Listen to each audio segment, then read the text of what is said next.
Welcome.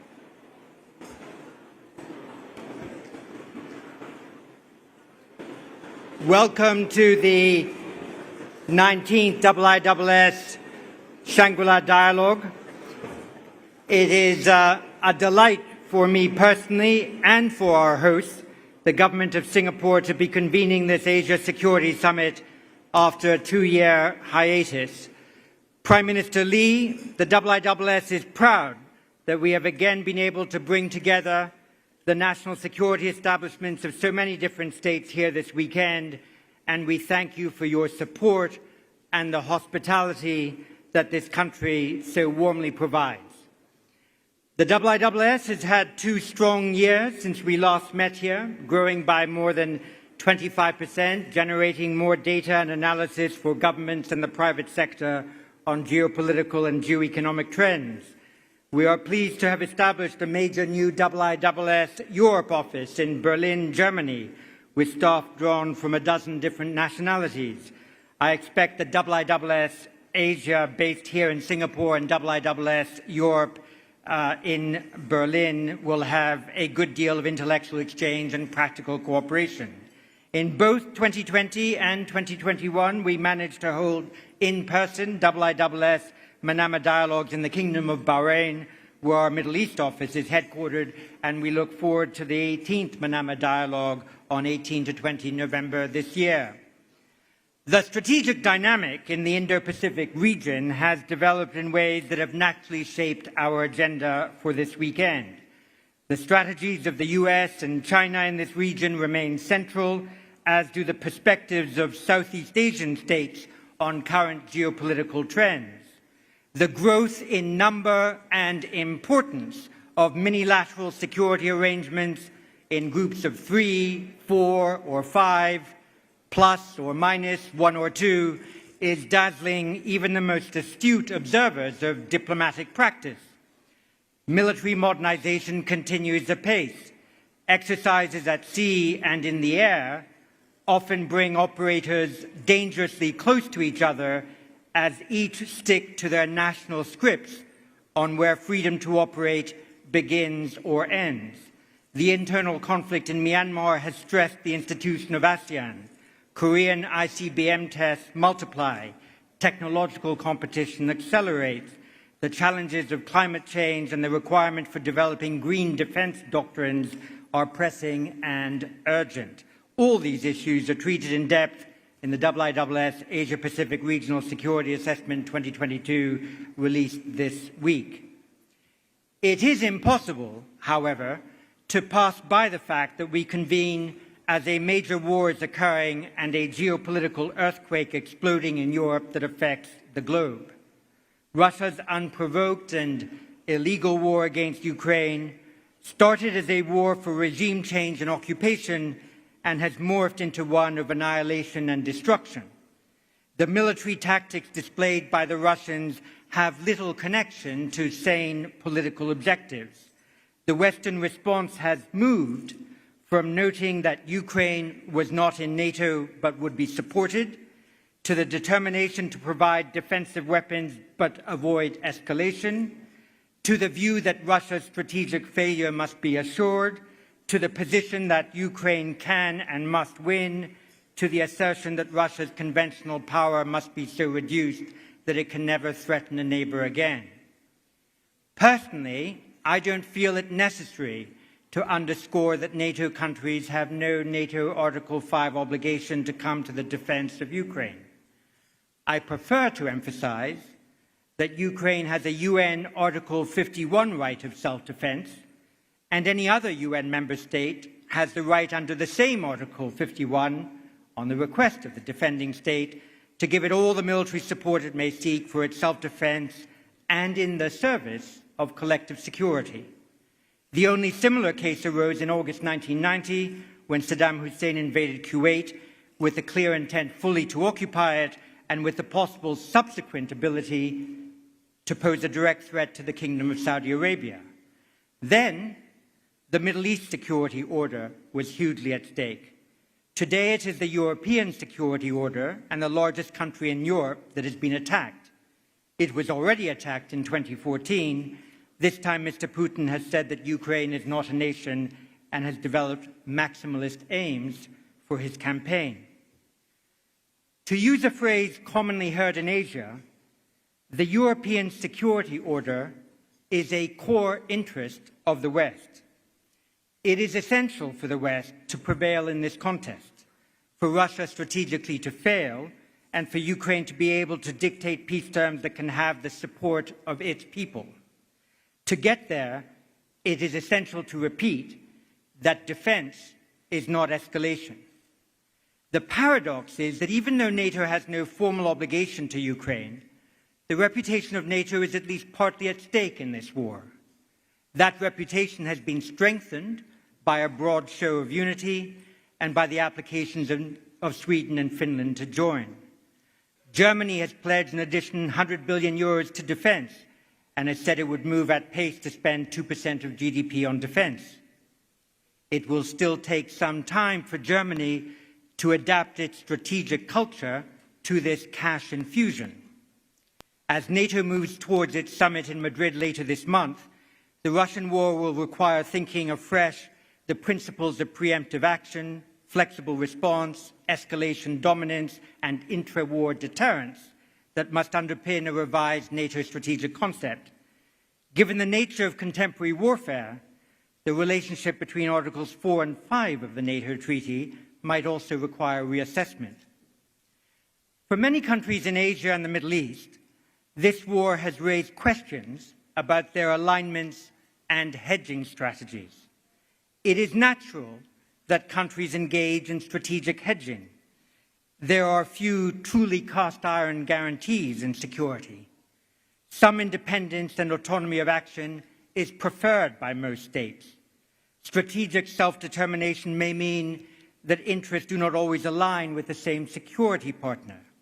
It is better to have many friends than only a few. Multi-alignment has its attractions. But strategic hedging, rather like its financial equivalent, requires active portfolio management.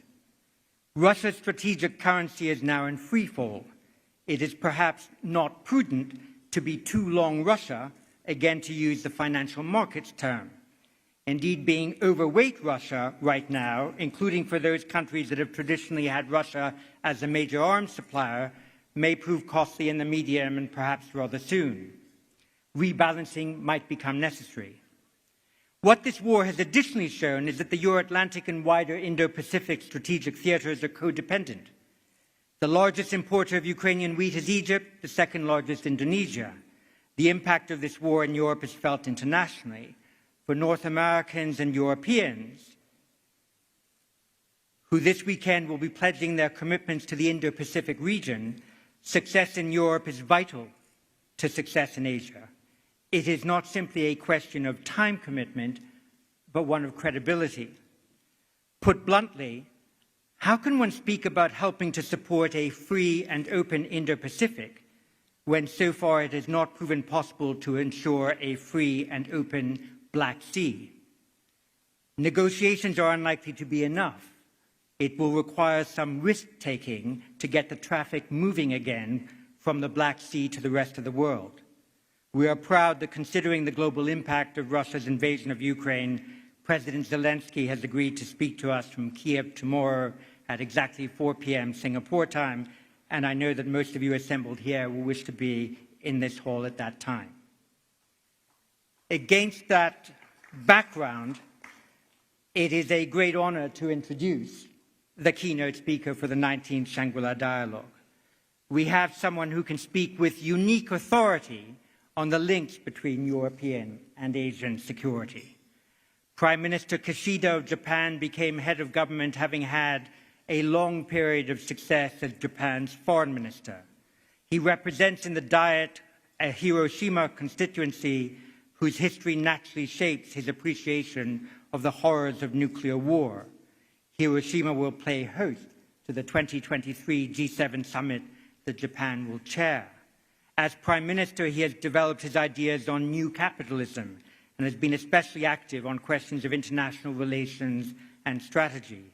He created a new cabinet position, Minister for Economic Security, which signaled the importance of economic statecraft in contemporary diplomacy, as well as the need to anticipate vulnerabilities caused by the various stresses on the global economic order.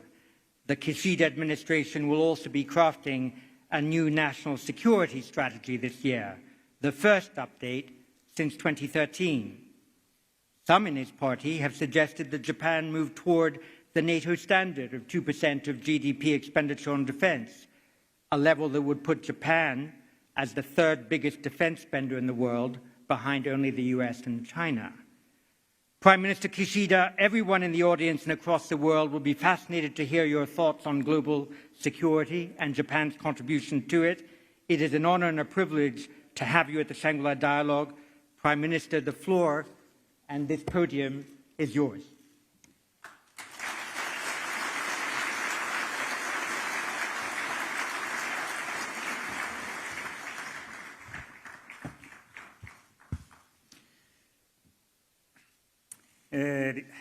リー・シェンロン首相、そしてジョン・チップマン所長、ご出席の皆様方、長い歴史と高い名声を誇るこのシャングリラ・ダイアローグの場で基調講演を行うこと、大変光栄に思っています。本日はここにお集まりの皆様と現下の国際社会が直面する厳しい状況について認識を共有するとともに、我々が目指すべき未来の姿について展望したいと思います。そうした議論を展開するのに、このシャングリラ・ダイアローグほどふさわしい場所はありません。まさにアジアは世界経済の 35% 近くを占め、拡大を続ける世界経済の中心であり、一体性と中心性を掲げる ASEAN を核に多様性と包摂性のある成長を続けているからです。今、ロシアによるウクライナ侵略により国際秩序の根幹が揺らぎ、国際社会は歴史の岐路に立っています。国際社会が前回大きな転換期を迎えたのは約30年前のことでした。世界が2つに分断され、両陣営の冷たい対立が再び熱を帯びてしまう可能性に人々が怯え続けた冷戦が終わりを告げ、冷戦後の時代が始まった頃でした。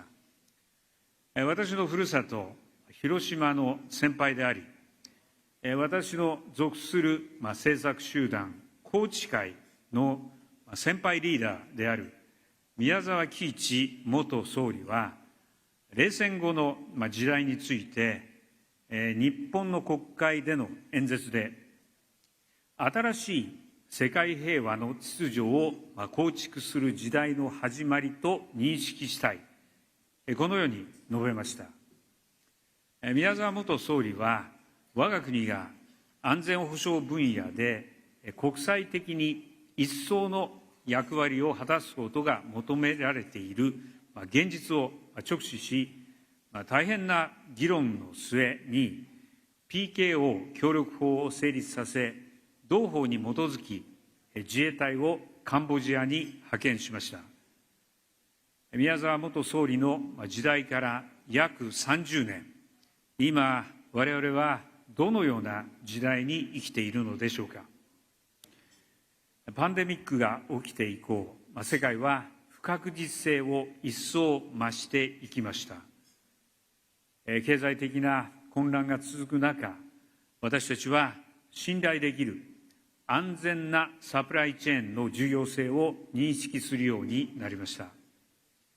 そして世界がパンデミックから立ち直ろうとしている最中、ロシアによるウクライナへの侵略が起きました。これは世界のいかなる国、地域においても決して対岸の火事ではありません。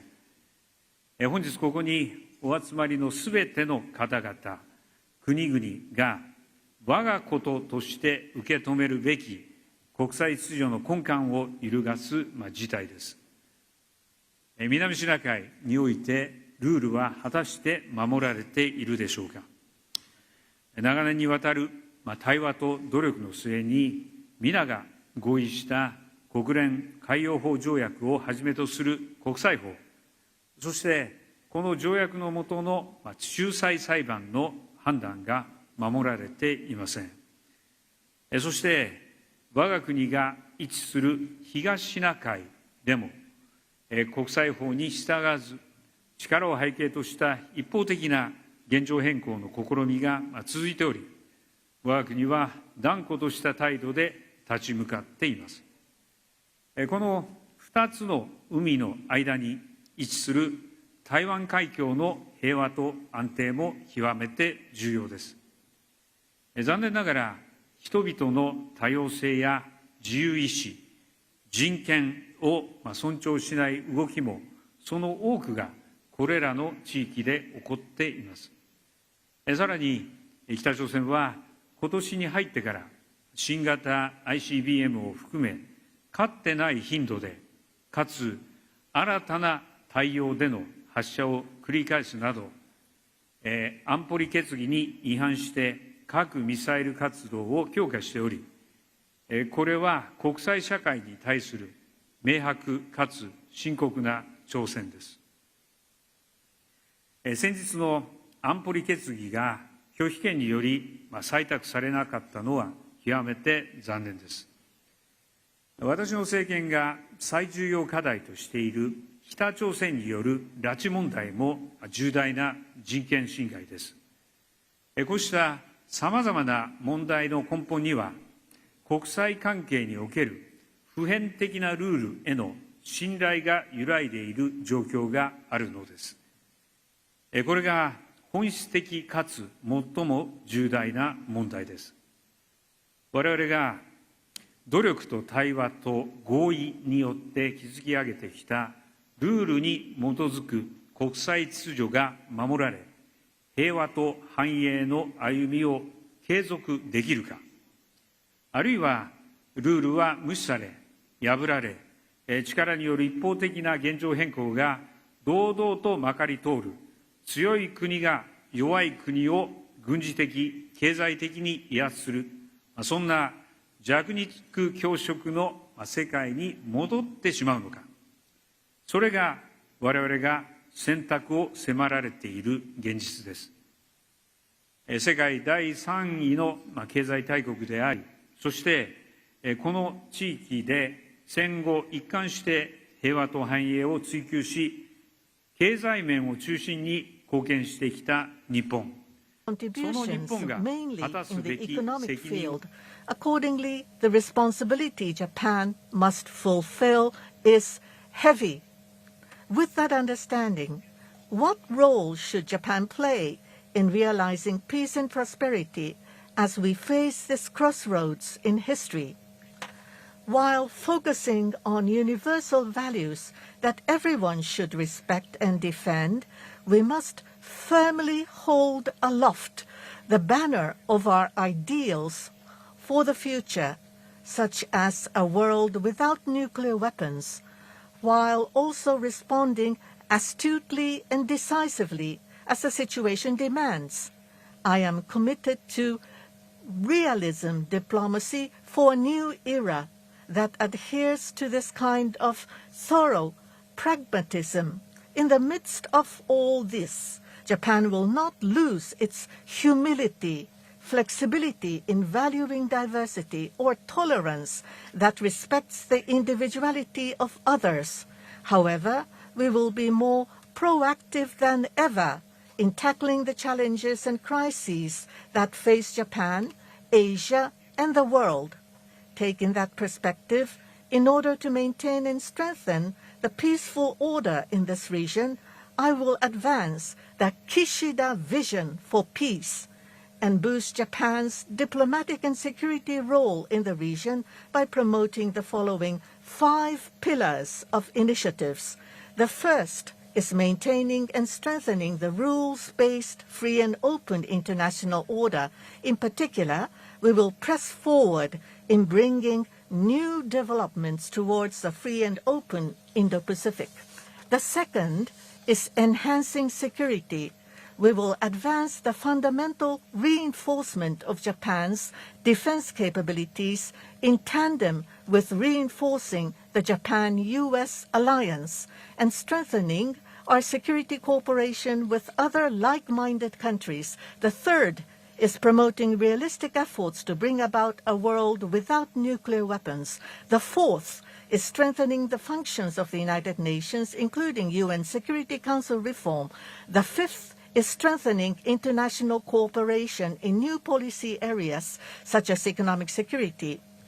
In order to bring peace to the international community, it is imperative that we first press forward in maintaining and strengthening the rules-based free and open international order. The rule of law serves as the foundation supporting this kind of international order. Alongside it are the peaceful resolution of disputes, the non-use of force, and respect for sovereignty. On the sea, it is freedom of navigation, and in the economy, free trade. Needless to say, respect for human rights is also critical, as is a democratic political system that reflects people's free will and diversity. These are common and universal principles developed by all people worldwide who, longing for world peace, have amassed collective wisdom. It goes without saying that the rules and principles I have just mentioned are also consistent with the purposes and principles of the United Nations Charter. Rules must be respected.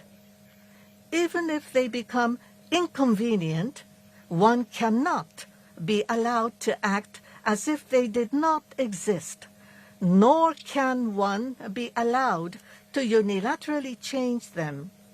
If one wants to change them, a new consensus must be made. Japan has been promoting a free and open Indo-Pacific with a view to maintaining and strengthening the rules-based free and open international order in this region. And the vision we have advocated has come to gain broad support in the international community. Japan has consistently and vigorously supported the ASEAN outlook on the Indo-Pacific, which ASEAN has developed as its own basic policy.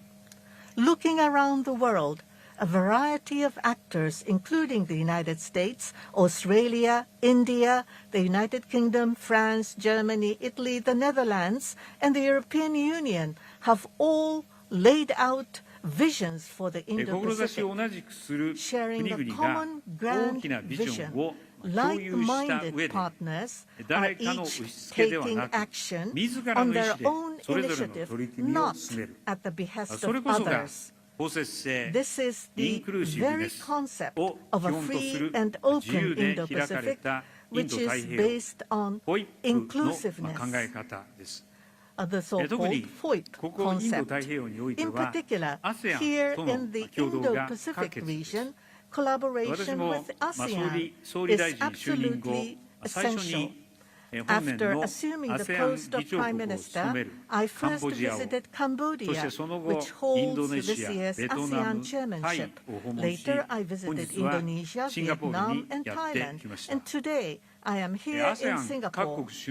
I have also held meetings with the leaders of ASEAN countries. The history of Japan and Southeast Asia is underpinned by a long history of goodwill and friendship. After the war, Japan supported the development of Southeast Asia.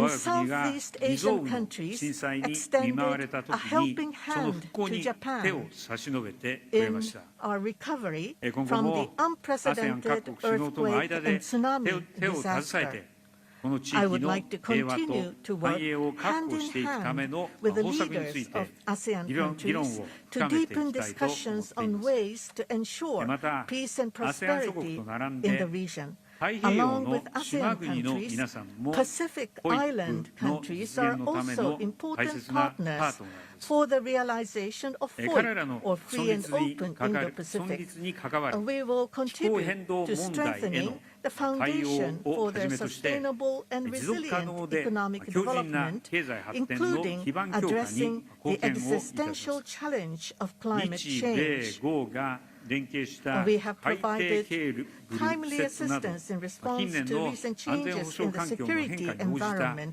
タイム such リ as ーな laying 支援を実施 an してきています。 undersea cable 法の支 in 配に基 East づく Micronesia 持 in 続可能 partnership な with 海洋 Australia 秩序 and the の United 確保に向 States, け and we will 太 work 平洋 together 島しょ with 国 our の Pacific 皆さん Island と共に partners 歩 to んでいきま ensure す。 a rules-based FOIP sustainable に基 maritime づく order, 協力、それ cooperation は based 長年にわ on た the る FOIP 信 or 頼 the に Free and Open 立脚した Indo-Pacific 協力 is です。 cooperation built インフラ upon 建設といった long-standing ハー trust. ド面 It is に not とどまら limited ず、 to hardware, 現地の such as 人材を育 infrastructure て、 construction, 自 but 律的か instead つ包摂 also 的発展を focuses 促 on す支援 supporting the や development of 投資の local パートナーとして human 官 resources, 民挙げた promoting 産業育成 autonomous など and が中 inclusive 心でした。 development, and fostering ASEAN の industry 連結 through 性強化の public and 取り組み private も支援 initiatives してき as ました。 potential investment 有志 partners. 国が We have also 連携し supported て efforts この to 地域に strengthen リソー ASEAN's スの投入を増やしてい connectivity. く It 必 is 要があ also ります。 necessary for 先ほ like-minded ど述べ countries た to work together ASEAN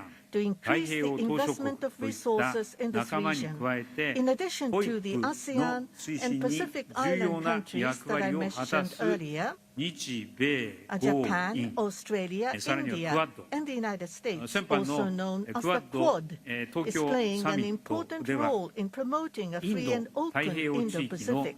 生産 At 性 the と recent Quad 繁栄 leaders の meeting 促 in 進のため Tokyo, に we 不可欠な confirmed インフ that ラ the 協力に Quad つい will て seek to 今後 extend 5年間で more than 500億ドル以上の50さらなる billion 支援 US 投資 dollars of 実施 further を目指すことを infrastructure 確認をいたしまし assistance た。 and investment in the 私はこうし Indo-Pacific た取り組み over を the さら next に 5加速 years, してま which will い be ります。 essential in promoting ODA を通じ productivity た and 国際 prosperity 協 in this 力を region.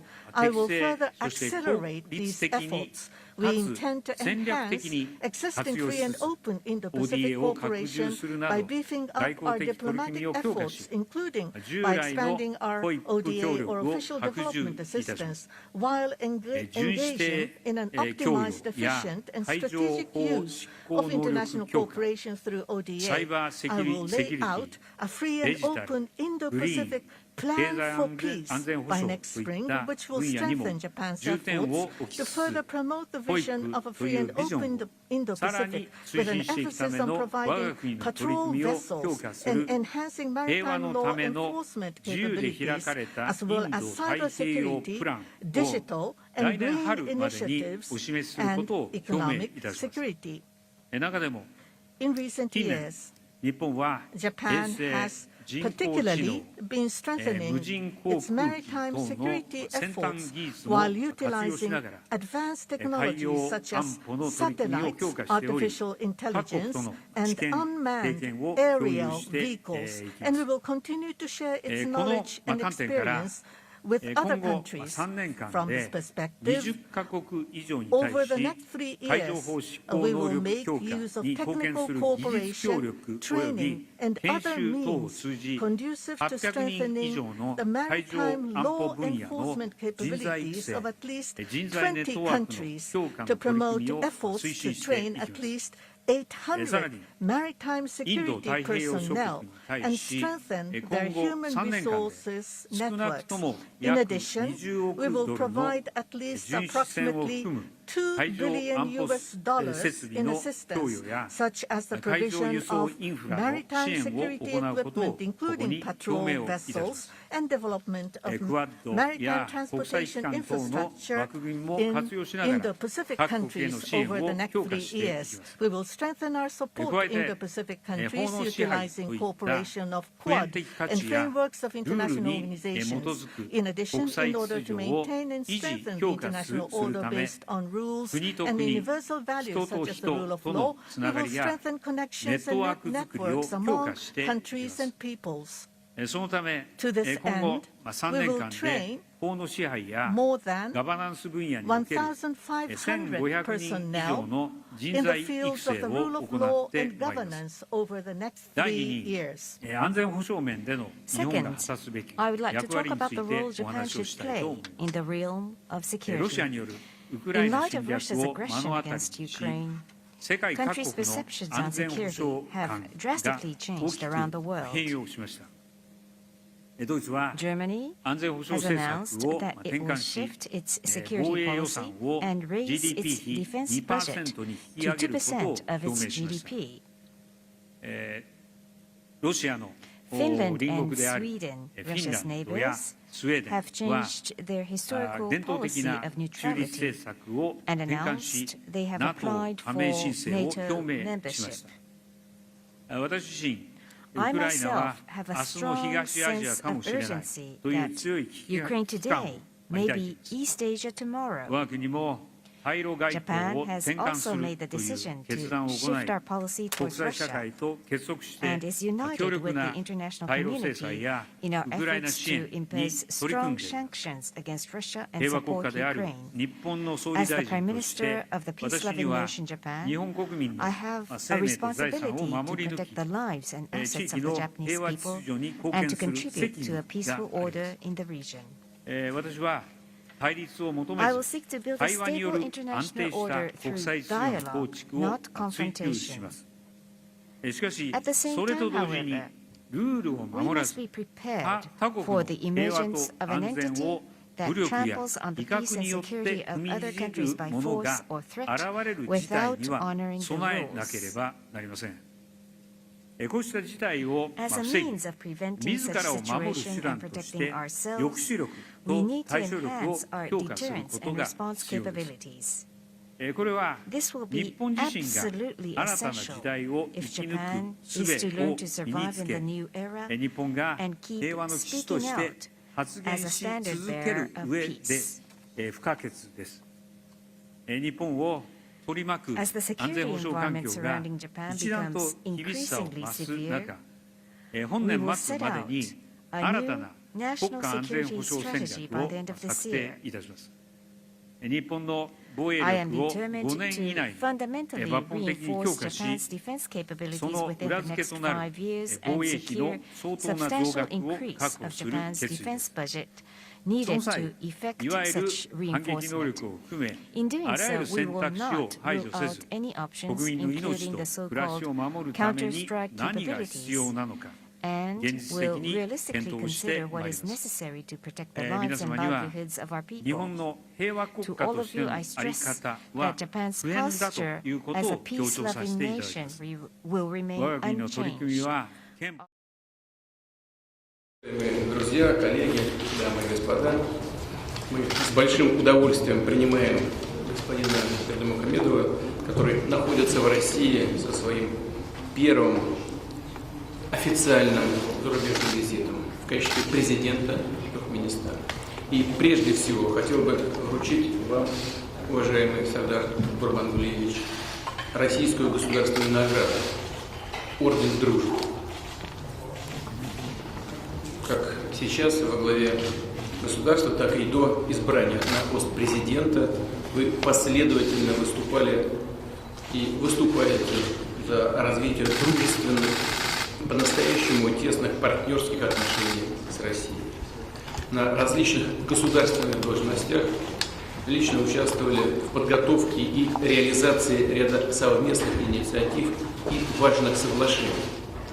Будучи сопредседателем межправительственной российско-туркменской комиссии, активно занимались практическими вопросами продвижения двусторонних торгово-экономических связей. Поздравляю вас с этой наградой и желаю вам дальнейших успехов на посту президента, на благо устойчивого и стабильного развития Туркменистана, обеспечения благополучия граждан вашей страны.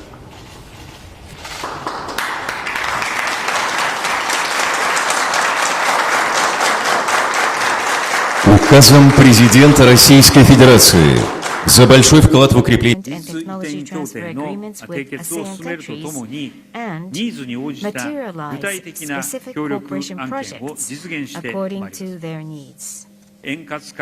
Regarding reciprocal access agreements or RAAs, following the signing of an agreement with Australia in January, we have recently reached an agreement in principle with the United Kingdom.